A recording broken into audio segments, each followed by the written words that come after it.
गुरुदेव, राधा केली कुंज विश्व की पावन जगह है। यहाँ भारत और विश्व के ईश्वर तुल्य महापुरुष आपके दर्शन के लिए आते रहते हैं तथा करोड़ों लोग यहाँ के पावन सानिध्य से अपना जीवन बदल रहे हैं।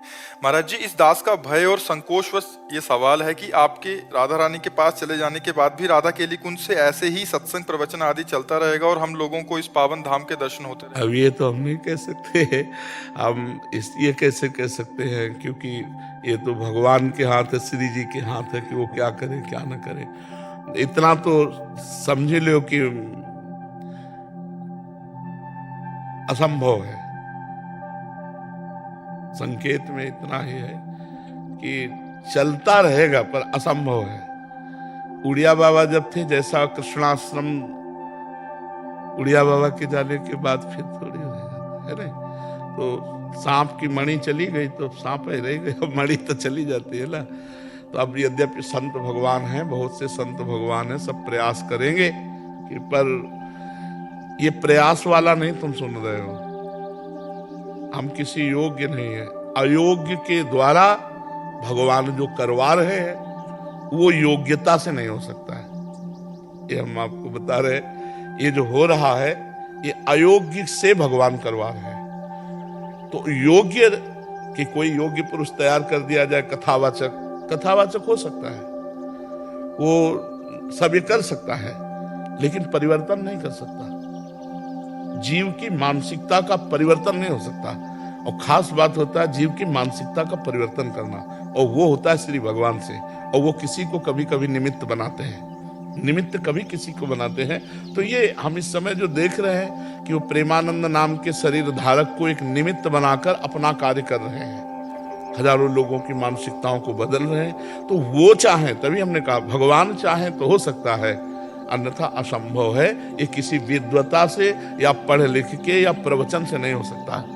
ये केवल भगवान के द्वारा करें करावें, आप सब जने बढ़ाई दें, ये उनका कार्य। हम कभी बैठ के प्रवचन नहीं सीखे, हम कोई व्याकरणाचार्य नहीं है, हमारे पास कोई वो डिग्री नहीं है। बस इतना जरूर है कि हम श्री जी के हैं, श्री जी हमारी हैं। अब वो क्या करना चाहती है उनका विधान है। तो तुम महाराज ये कह सकते हैं तुम्हारी कृपा पाओ कोई।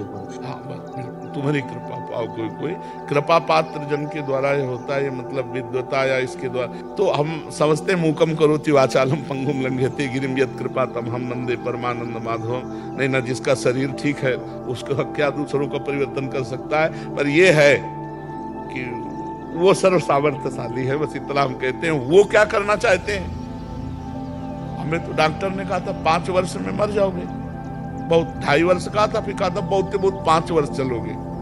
19वां 20वां वर्ष चल रहा है, डॉक्टर के कहे के अनुसार से 19वां 20वां वर्ष चल रहा है। अब भाई भगवान कब तक चलाना चाहते हैं वो जानते हैं।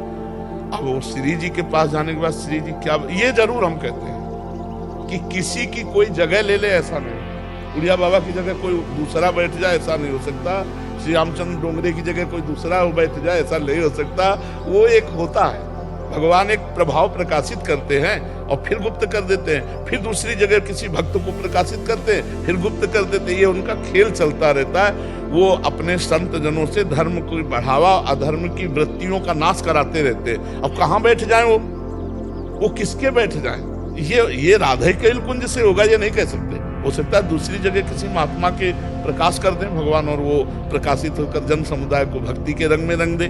किस संप्रदाय का, किस मार्ग का, सब उनके संप्रदाय, सब उनके मार्ग। इसलिए ये नहीं कह सकते कि ऐसा ही होगा। कैसा होगा? जैसा प्रभु चाहेंगे वैसा होगा। जोई जोई प्यारो करे सोई मोहि।